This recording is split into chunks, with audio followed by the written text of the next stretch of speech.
এ পিচ্ছি চা, তুমি কি চা বিক্রি করো?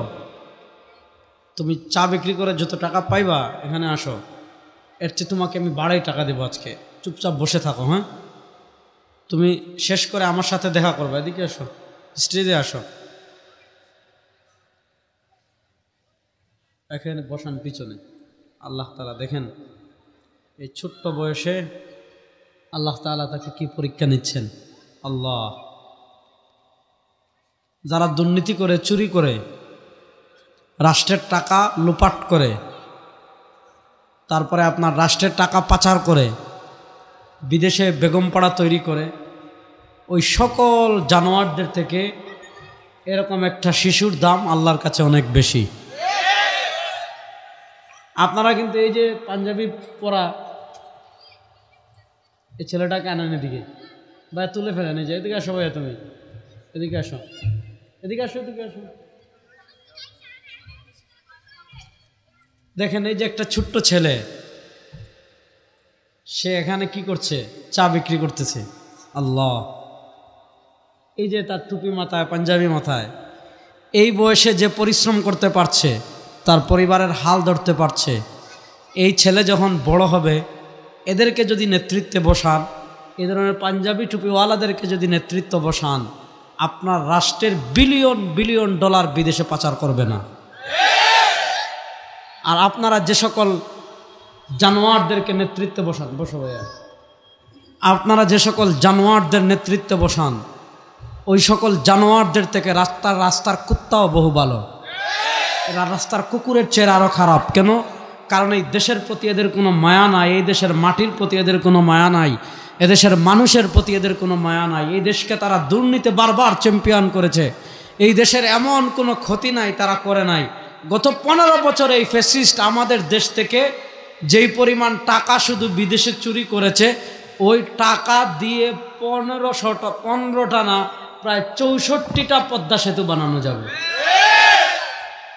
এই চুর তো আপনাদের নেতা, আপনার তো মিয়া শরম করা উচিত। আমরা তো বলি চুর ডাকাতরা আমাদের নেতা না, আমরা এদেরকে নেতা মানি না। আপনি তো মিয়া সামান্য এক কাপ লাল চা খেয়ে 100 টাকার নোট পেয়ে, 1000 টাকার নোট পেয়ে সামান্য চামচামি করে এ সকল জানোয়ারদের পিছনে গিয়ে স্লোগান দিয়েছেন, অমুক ভাইয়ের চরিত্র ফুলের মতো পবিত্র।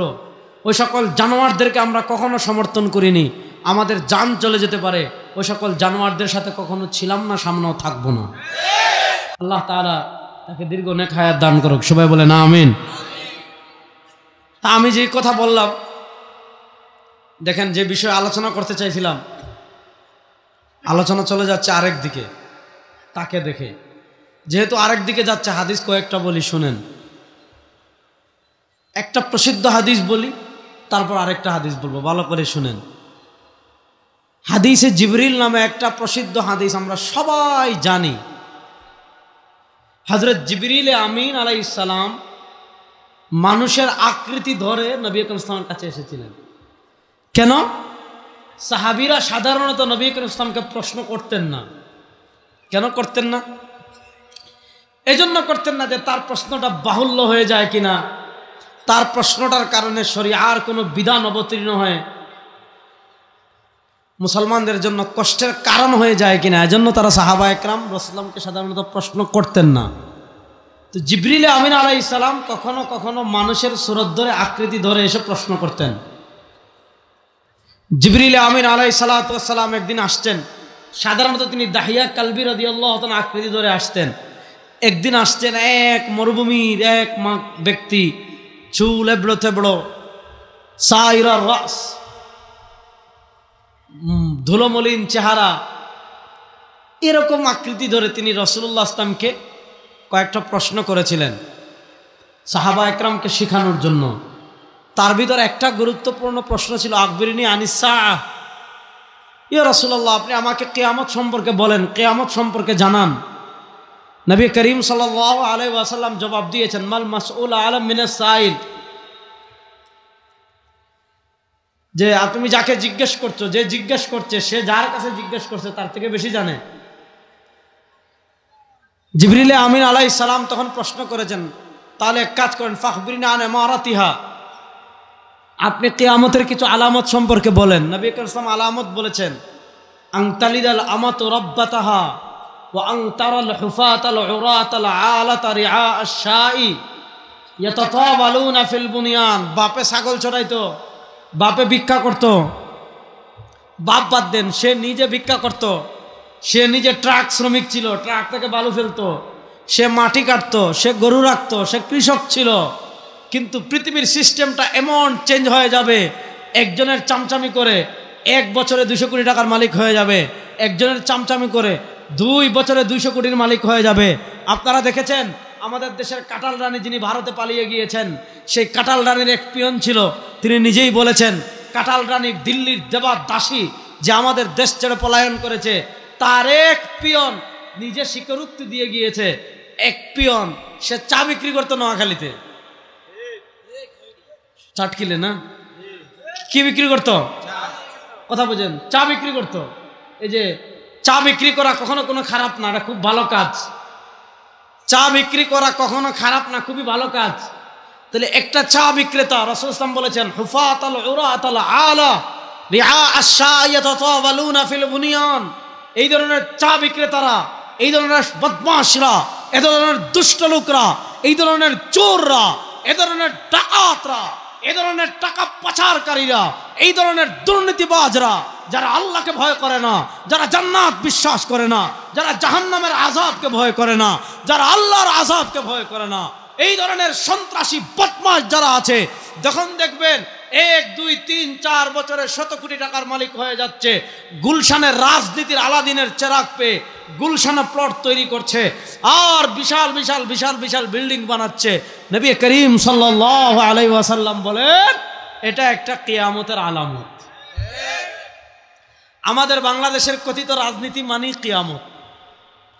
তার দুলাভাই আওয়ামী লীগের কোন নেতার 5 গোলাম, উদাহরণস্বরূপ মনে করেন তার কোন দুলাভাই আওয়ামী লীগের 5 গোলাম।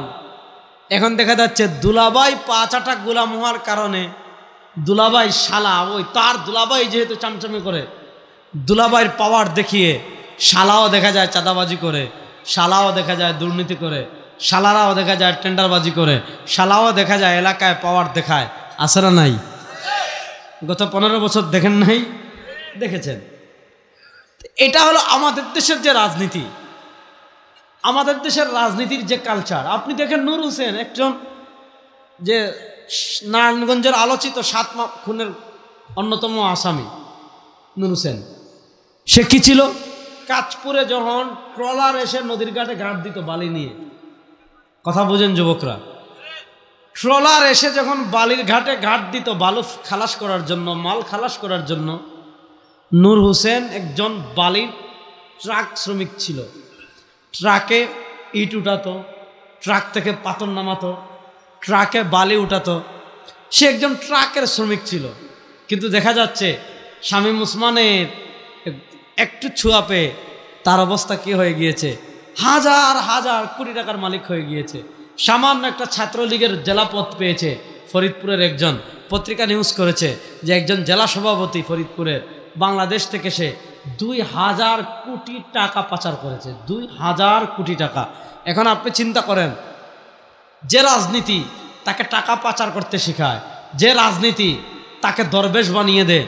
দেখেন আমাদের বাংলাদেশে এমন বহু দরবেশ পাবেন, এক দরবেশ পুরা শেয়ার বাজার খেয়ে ফেলছে, আরেক দরবেশ আপনার পুরা ইসলামী ব্যাংক খেয়ে ফেলেছে, আরেক দরবেশ এক এক ব্যাংক খেয়ে ফেলেছে। কি সুন্দর দাড়ি, কি সুন্দর দাড়ি। আবার আমাদেরকে উনি সাহি হাদিস শিখান। কি শিখান? সাহি হাদিস। আবার বলেন যে সাহি হাদিসে কোনো সমস্যা নাই, কোরআনে নাকি কিছু সমস্যা আছে। এই যুবকরা, গত 52 বছরের যে ট্র্যাডিশনাল রাজনীতি আপনারা দেখেছেন, যেই রাজনীতি চুট তৈরি করে, যেই রাজনীতি ডাকাত তৈরি করে, যেই রাজনীতি এরকম দরবেশ তৈরি করে, যেই রাজনীতির টাকার কুমির তৈরি করে, যেই রাজনীতি স্বৈরাচার তৈরি করে, যেই রাজনীতি দুঃশাসক তৈরি করে, যেই রাজনীতি জালেম তৈরি করে, যেই রাজনীতি এই দেশের মানচিত্রকে হুমকির মুখে ফেলে, যেই রাজনীতি এই দেশকে ভারতের হাতে বিক্রি করে দেওয়ার ষড়যন্ত্র করে, যেই রাজনীতি এই দেশ থেকে ইসলামকে মাইনাস করার ষড়যন্ত্র করে, যেই রাজনীতি এই দেশকে ভারতের অঙ্গরাজ্য বানানোর ষড়যন্ত্র করে, ওই পরিবর্তিত বাংলাদেশে সেই ভারতের গোলামীর রাজনীতি আমরা আর দেখতে চাই না, চাই না, চাই না।